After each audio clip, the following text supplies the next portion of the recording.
Good evening from the Channel's newsroom here in London.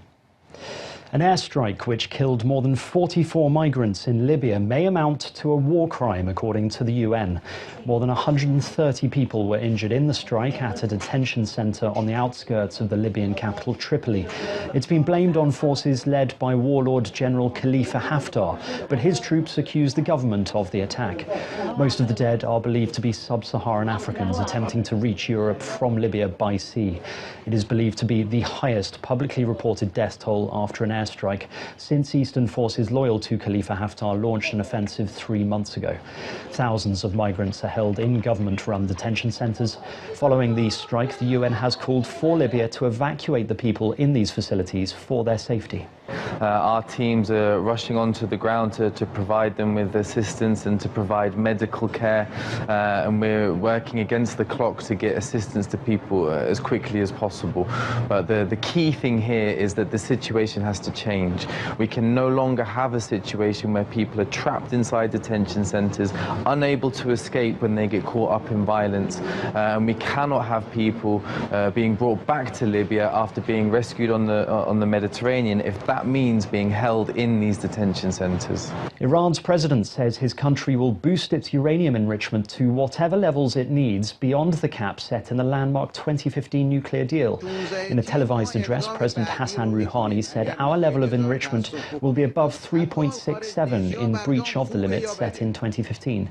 European co-signatories of the deal said they were extremely concerned by Tehran's apparent breach of the deal, while Israel said it was preparing for possible involvement in any military confrontation between Iran and the United States.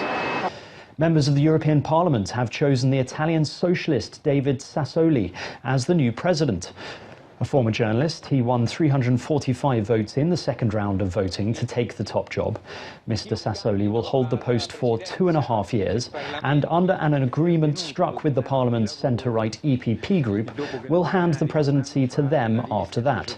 The vote comes a day after EU leaders agreed nominations for the bloc's top jobs, with German Defence Minister Ursula von der Leyen the first woman to be nominated as European Commission chief.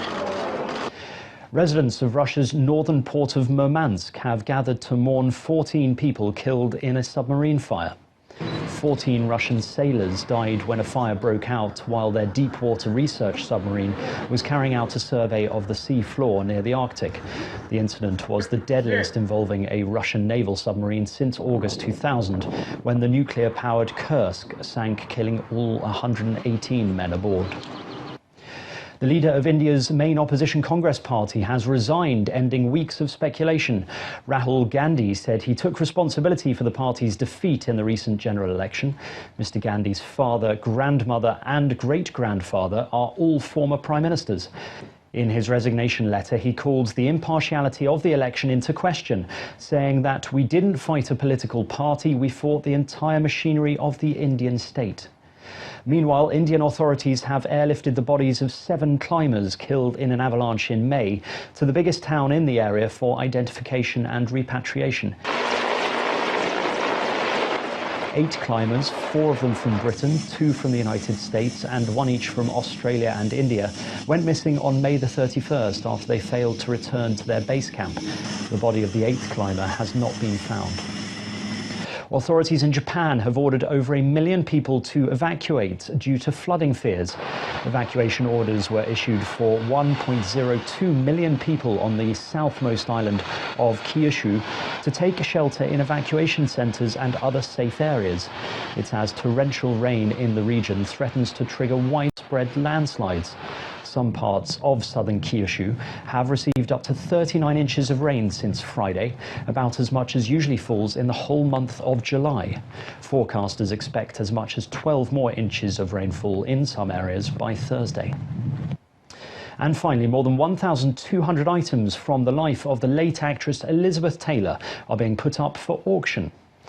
A gown worn to the 1974 Academy Awards and a pale blue chiffon dress that Taylor wore to the Oscars are among the items on sale.